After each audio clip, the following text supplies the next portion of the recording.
Dear students, welcome to Merchant Engineering College Electrical Department. We discuss about the 7th semester subject switchgear and protection and chapter 6 carrier rated protection of transmission line. Carrier rated પ્રોટેક્શનની અંદર આપણે 2 lectures જોયેલા છે અને પછી finally થોડી IMP theory છે phase comparison method of carrier current protection. There are the different method of carrier current protection, એટલે કે 2 પ્રકારની મેથડ હોય છે જે આપણે અગાઉના લેક્ચરમાં પણ વાત કરી હતી. આ 2 મેથડની એક છે ડાયરેક્શનલ કમ્પેરિઝન મેથડ અને બીજી આવે છે ફેઝ કમ્પેરિઝન મેથડ. આ મેથડ્સની અંદર 3 કે 5 માર્કની અંદર આ ક્વેશ્ચન પૂછાઈ શકે છે. થોડી ચર્ચા કરીશું આપણે આના અનુલક્ષીને. ઓકે, તો જોઈએ તો પહેલાં ફેઝ કમ્પેરિઝન મેથડ શું છે. તો ફેઝ કમ્પેરિઝન મેથડ એની અંદર આપણે મેઇનલી ફેઝ રિલેશન છે એ કમ્પેર કરીશું. કોનું? તો કે current entering the protection zone and current leaving the protection zone, એટલે કે જે કરંટ આપણા પ્રોટેક્શન ઝોનની અંદર આવે છે અને જાય છે એ બંનેનો આપણે ફેઝ રિલેશન કમ્પેર કરવું છે. તો ફરીવાર બોલી શકાય, phase comparison method compare the phase relation between current entering in the protected zone and current leaving the protected zone. The magnitude of the current are not comparated. તો સૌથી most important આપણને એમસીક્યુમાં પૂછી શકે છે કે ભાઈ મેગ્નિટ્યુડ કમ્પેર થાય છે ફેઝ કમ્પેરિઝન મેથડમાં, તો આપણે શું નો, કરંટનું મેગ્નિટ્યુડ નહીં પણ એનું ફેઝ રિલેશન ઇમ્પોર્ટન્ટ છે. બીજું, phase comparison provide only main protection, backup પ્રોટેક્શનમાં આપણે નહીં આપી શકીએ, બેકઅપ પ્રોટેક્શન આપણે એડિશનમાં લેવું પડશે. તો જોઈએ તો કે આ મેથડની અંદર શું હોય છે તો કે in this method signal are send from each end, એટલે કે કોઈ પણ એક એન્ડ ઉપરથી આપણે સિગ્નલ સેન્ડ કરવાનો છે લાઇનમાં અને બીજી એક લાઇન ઉપર એ રિસીવ થશે, બીજા એક એન્ડ ઉપર એ રિસીવ થશે. The signal R related to the current in the main line as they are divided from the city secondary current, એટલે કે સિટીના સેકન્ડરી કરંટ પ્રમાણે એ ડિવાઈડ થશે. બીજું, where there is a no fault, ધારો કે આપણે કોઈ ફોલ્ટ નથી, the signal is sent half cycle from each end which result in continuous signal over the line half the cycle from one end and remaining half of the other. યાની કે આપણે કરવાનું શું છે કે જ્યારે કોઈ ફોલ્ટ નહીં હોય ત્યારે આપણે સિગ્નલ જે મોકલ્યો છે હાફ સાયકલનો એ બંને એન્ડ ઉપર અડધો અડધો જાય. The same condition hold good for the an external fault. હવે એક ફોલ્ટ ના હોય એ વખતે આ રીતે બિહેવ કરશે. બીજું, જ્યારે એક્સટર્નલ ફોલ્ટ હશે એ રીતે પણ આ રીતે બિહેવ કરશે, કારણ કે એક્સટર્નલ ફોલ્ટ એ આપણો ફોલ્ટ નથી. ઓકે, બીજું, હવે ઇન્ટરનલ ફોલ્ટ હશે તે વખતે શું થશે? તો ડ્યુરિંગ ઇન્ટરનલ ફોલ્ટ મીન્સ કે આપણે ઇન્ટરનલ ફોલ્ટ વખતે શું કરવું છે તો કે during internal fault the current is one of the line reverse in the phase. હવે આપણે ફોલ્ટ થશે, ડિફ્લેક્શન આવશે, આપણે અહીંયા ફેઝ કમ્પેરિઝન મેથડ ચાલે છે એટલે કોઈ બી એક લાઇનનો ફેઝ શું થશે, રિવર્સ થશે, તો આપણે એને સેન્સ કરી શકીશું. તો જો લખ્યું છે reverse in phase of differ in phase. Okay, and remain below the full detector setting, so the carrier is sent only for the half of the time. બીજું, the relay is arranged to sense the absence of signal in the line. હવે જે half portion ઉપર આપણો signal નથી ગયો ત્યાં આગળ આપણે સેન્સ કરીશું કે ભાઈ અહીંયા એબ્સન્સ છે, and depending upon the setting the tripping occur when the phase between the two signal reach a certain value. Means કે જ્યારે ફેઝ ડિફરન્સ આવશે એટલે કંઈક ના કંઈક વેલ્યુ મળશે, કારણ કે હવે ફોલ્ટ થયો છે, આપણું ફેઝ રિલેશન સરખું નહીં જળવાય, મીન્સ કે ઇક્વલ નહીં જળવાય, એટલે શું થશે, કોઈ એક સર્ટેન વેલ્યુ મળશે અને એ આપણી ટ્રિપિંગ સર્કિટ છે એ એને શું કરશે, સેન્સ કરશે. વાત કરીએ આપણે ફિગર ઉપર જવાનું છે. તો અહીંયા ફિગર 6.4 આપણને એક બ્લોક ડાયાગ્રામ જેવું બતાવેલું છે મિત્રો. ઓકે, ચલો તો એની ચર્ચા કરીએ. હા, બ્લોક ડાયાગ્રામ છે આપણો ફેઝ કમ્પેરિઝન સર્કિટનો અને એની અંદર આપણને બ્લોક્સ આપેલા છે. આ આપણું સિટી બતાવે છે. ઓકે, સમેશનની અંદર જો મોડ્યુલેટર આવશે, પછી મોડ્યુલેટરમાંથીને સ્ટાર્ટર, પછી કમ્પેરેટર, એમ્પ્લીફાયર છે, ઓસિલેટર છે, પાછી કમ્પેરેટર પણ છે, રિસીવર, ટ્રિપ સિગ્નલ, એ બધા વિશે ચર્ચા કરીએ કે કઈ રીતે આ વર્ક કરે છે. ઓકે, ચલો તો પહેલું આપણે અહીંયાથી શરૂઆત કરીએ. ફિગરની અંદર આપણને બ્લોક ડાયાગ્રામ આપે છે અને internal fault condition shown in the right hand side. Means કે રાઇટ હેન્ડ સાઇડ એટલે કે કઈ બાજુ થશે? યસ, આ બાજુ. ઓકે, એક જ મિનિટ તમને ડ્રો કરીને બતાવું એટલે તમને વધારે ખ્યાલ આવશે. હા, અરે યાર, ઓકે, હા, બસ આ રાઇટ હેન્ડ સાઈડ આપણે આપણો ફોલ્ટ કરી બતાવવાનું છે. ઓકે, ચલો.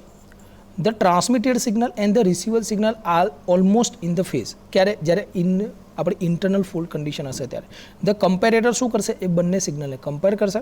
In compare this signal due to absence of the signal or alternate half cycle the comparator give output causing operation of the relay. Means કે ધારો કે કોઈ એબ્સન્સ હશે સિગ્નલની, મીન્સ કે ફોલ્ટ હોય ત્યારે આપણો સિગ્નલ અડધી હાફ સાયકલ ઉપર એબ્સન્સ હોય છે, એ વખતે આપણું જે ટ્રિપિંગ જે આપણું છે રિલે, ઓકે, એ કમ્પેરેટરમાંથી આઉટપુટ મેળવશે કે ભાઈ કંઈક પ્રોબ્લેમ થયો છે. ઓકે ચલો, ધ કેરિયર સિગ્નલ, હા yes, okay, the carrier signal are transmitted to the line from the both the end. For external fault, the effect produced by the sum of these two signal is similar to obtained when a continuous high frequency carrier is available on the line. જો શું કહેવા માગે છે સમજીએ આપણે. the carrier signal are transmitted to the line from each of the both the end. આપણે બંને લાઇનના બંને છેડા ઉપરથી કેરિયર સિગ્નલ મોકલીશું. હવે જ્યારે એક્સટર્નલ ફોલ્ટ હશે એ વખતે એને કંઈ ઓપરેટ થવાનું હોતું નથી. તો જોઈએ, for external fault the effect produced by the sum of these two signal, આ બંને સિગ્નલના જે પણ ઇફેક્ટ આવશે કોમ્બિનેશન વાળી, is similar to obtain when a continuous high frequency carrier is available on the line, and the protection is designed to be remain stable under this condition. કારણ કે આ એક્સટર્નલ ફોલ્ટ છે એને stable જ રહેવાનું છે, એને ઓપરેટ નથી થવાનું. ઓકે ચલો, હવે the sum of this two signal in all internal fault જ્યારે વખતે ત્યારે આ જે આપણે બે સિગ્નલનું કોમ્બિનેશન કરશું, ઓકે, તો એ વખતે એને વર્કિંગ કરવાનું હોય.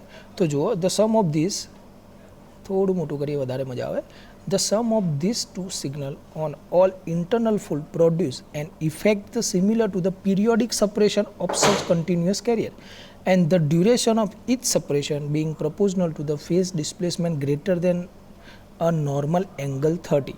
ઓકે, મીન્સ કે 30થી નીચે હશે તો મારી સિસ્ટમ સ્ટેબલ રહેશે, પણ જો ભૂલથી આપણું ફેસ ડિસ્પ્લેસમેન્ટ એંગલ 30 કરતાં વધારે હશે, ઓકે, તો પછી એ કંઈક વર્કિંગ મોડમાં આવશે અને તરત આપણને નીચે કહેશે thus for displacement less than 30% the protection will stabilize. Means કે આપણું ડિસ્પ્લેસમેન્ટ 30 કરતાં ઓછું હશે તો આપણે સ્ટેબલ રહી શકીશું, પણ મોર દેન 30 હશે તો આપણું સ્ટેબિલાઇઝેશન આપણે ગુમાવી શકીએ અને સિસ્ટમ ઓપરેટ થશે. The angle is usually refer two as a stabilising angle of the protection. તો આપણને એમસીક્યુની અંદર પણ આ ક્વેશ્ચન આવી શકે છે કે stabilising angle of the protection કે ભાઈ કેટલો હોય, તો ભાઈ 30 આપણે લખી શકીએ, કારણ કે 30 નીચે આપણી સિસ્ટમ સ્ટેબલ રહે, 30થી વધારે નથી રહી શકતી. ઓકે ચલો, એના પછી અહીંયા આપણને 6.5 મીન્સ કે આ આખા ડાયાગ્રામમાં આપણને એક વસ્તુ સમજાવે છે. જો block diagram illustrated the working principle of the phase comparison method. Means કે એક્સટર્નલ ફોલ્ટ અને ઇન્ટરનલ ફોલ્ટ વખતે કઈ રીતે કામ કરવાનું છે એ તમને બતાવે છે. તો અહીંયા આપણે બે એન્ડ બતાવેલા છે, જુઓ તમને, સોરી, હા ઓકે યસ. તો અહીંયા એક્સટર્નલ ફોલ્ટ અને ઇન્ટરનલ ફોલ્ટ. એક્સટર્નલ ફોલ્ટ માટે આ વાત કરીએ તો એન્ડ એ અને એન્ડ બી બંને એન્ડ વખતે આપણી સિસ્ટમના સિગ્નલ્સ કયા હોય છે, મીન્સ કે પ્રાઇમરી કરંટ શું કન્ડિશન હોય છે, સેકન્ડરી કરંટ શું કન્ડિશન હોય છે, transmitted signal fed to receiver કયો સિગ્નલ મેળવશે, એ બધી વસ્તુ અહીંયા આપણે ડ્રો કરીને બતાવી છે. મીન્સ કે આપણે જે કમ્પેરેટિવ વેલ્યુ મળશે, મીન્સ કે જ્યારે સિગ્નલ કમ્પેર થશે ત્યારે એક્સટર્નલ ફોલ્ટ વખતે એને ઓપરેટ નથી થવાનું હતું, એટલે કમ્પેરેટિવ સિગ્નલ નહીં આવે, પણ જ્યારે આપણે એને ઇન્ટરનલ ફોલ્ટ વખતે આવશે એ વખતે કમ્પેરેટિવ સિગ્નલ કરંટનો આપણને મળશે. જોઈએ, જો એન્ડ એ અને એન્ડ બી સેમ છે, આ પણ સેકન્ડરી કરંટ પણ આપણને મળે છે, જો એ થોડું રિવર્સ છે. ટ્રાન્સમિટેડ સિગ્નલ, રિસીવર સિગ્નલ પણ આ છેલ્લે તમે જોશો કરંટ ઇન કમ્પેરેટિવ વેલ્યુ તો એકદમ સ્ટ્રેટ છે, જ્યારે ઇન્ટરનલ ફોલ્ટ વખતે એને ઓપરેટ થવાનું એ વખતે આપણને કંઈક ના કંઈક વેલ્યુ મળે છે. ઓકે, તો જોઈએ આપણે 6.5 illustrate the two extreme case with symmetrical fault condition. એમાં પહેલું છે the external fault condition is implemented by the fact that the primary current on both the end is in phase, and internal fault condition by the fact that two primary current are one out of phase. હવે જો આપણો normally તમે અહીંયા figure 1માં જોશો તો આપણો primary current એ ફેઝમાં જ છે, મીન્સ કે જે છે એમને એમ છે, પણ જ્યારે સેકન્ડરી કરંટ શું છે 180નો ફેઝ આવે છે, 180 ફેઝ ડિફરન્સ આવે છે, બંનેમાં છે. Okay, as a first step to produce required a current signal, the secondary current 1 and only and B is made out of phase. એટલે and B વખતનો આપણો જે ફેઝ હતો 180 આઉટ ઓફ ફેઝ આવ્યો. Thus for the external fault the secondary current at the 2 and 180 out of phase each other. એ બંનેમાં આપણે જોઈ શકીએ છીએ, એક્સટર્નલ અને ઇન્ટરનલમાં. બીજું, it will be seen that the carrier signal produced at both the end take from a continuous carrier which is periodically suppressed. Suppress એટલે એને ઘટાડવું, suppress એટલે દબાવવું, ઘટાડવું. Okay, in other words the high frequency signal only transmitted on alternative half cycle of the power frequency corresponding say to period when the secondary current is positive. તો જો અહીંયા આપણે transmitted સિગ્નલની વાત કરી રહ્યા છે, તો ટ્રાન્સમિટેડ સિગ્નલ જો જેવું આપણે એન્ડ એ ઉપર છે એવું ને એવું એન્ડ બી ઉપર છે. ઓકે, એવી રીતે સિગ્નલ ફેડ ટુ રિસીવરમાં અહીંયા જો અહીંયા આપણને કન્ટિન્યુઅસલી એમને એમ મળે છે, જ્યારે અહીંયા આપણે વચ્ચે ગેપ્સ હશે. અને સિગ્નલ ફેડ ટુ કમ્પેરેટરમાં જો અહીંયા જે એક્સટર્નલ ફોલ્ટ વખતે અને ઇન્ટરનલ ફોલ્ટ બંને વખતે સિગ્નલ્સ અલગ અલગ છે.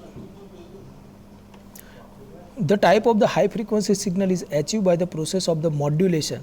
ઓકે, એને કહેવાય છે PWM મેથડ, કે જે તમે પાવર ઇલેક્ટ્રોનિક્સમાં ભણી ચૂક્યા છો, pulse width modulation, whereby the normally consist of magnitude of high frequency carrier is made to vary in accordance with the square wave shape. Okay, means કે સ્ક્વેર વેવ શેપ એટલે આ રીતનો shape હોય છે વેવનો. Okay, એ આપણને અહીંયા મળે છે, જુઓ આપણે ફિગરમાં. હા, આ રીતે સિગ્નલ ફીડ ટુ કમ્પેરેટર જો આપણને કમ્પેરિઝનની અંદર આઈ થિંક હા આ બંનેમાં ઓકે સ્ક્વેર વેવ આપણને મળે છે મોડ્યુલેશનની ઇફેક્ટથી. ચલો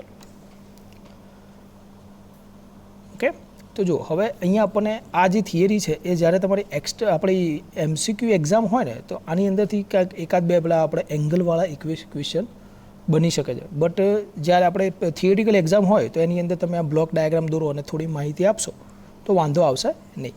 બીજું, આપણે ડાયરેક્શનલ કમ્પેરિઝન મેથડ અહીંયા આપણે ચર્ચામાં નથી કરી, કારણ કે એ નથી આપણા સિલેબસમાં, પણ આપણે ફેઝ કમ્પેરિઝન મેથડ આપણે જોયેલી છે. એની અંદર તમે થોડું ડિસ્ક્રિપ્શન આપો, આપણે આ રીતે બ્લોક ડાયાગ્રામ પણ સમજી શકીએ. બ્લોક ડાયાગ્રામની અંદર આપણે શું આપ્યું છે, ઓસિલેટર છે, મોડ્યુલેટર, એમ્પ્લીફાયર. ઓકે, અને આપણા રિસીવર હશે કે જે કમ્પેરેટરને સિગ્નલ આપે છે, અને કમ્પેરેટર બધું કમ્પેર કરશે અને પછી આપણે ટ્રીપ રિલેમાં આપણને સિગ્નલ આપે. તો આ ફેઝ કમ્પેરિઝન સર્કિટનો બ્લોક ડાયાગ્રામ છે. પણ હજુ વધારે આપણને બુકની અંદર જસ્ટિફિકેશન આપ્યું હોત તો જો આપણે હજુ વધુ સારી રીતે એને સમજી શક્યા. ઓકે, પણ આ જસ્ટ ઇન્ટ્રોડક્શન વાઇઝ આપેલું છે, એટલે સ્કીપિંગ કરેલું છે મોટી મોટી વસ્તુ સમજાવવા માટે. ઓકે, તો આપણે આટલા બુકમાં જે આપ્યું છે એ પ્રમાણે અહીંયા આ લેક્ચર અહીંયા સુધી રાખી શકીએ છીએ. ઓકે, તો મિત્રો આપણે અહીંયા આ જે carrier added protection of transmission line જે આપણું ચેપ્ટર છે, ઓકે, એની અંદર જે પણ IMP થિયરીઝ છે બધી થિયરી આપણે કવર કરી લીધી છે. ઓકે, તો ત્યાં સુધી થેન્ક યુ વેરી મચ.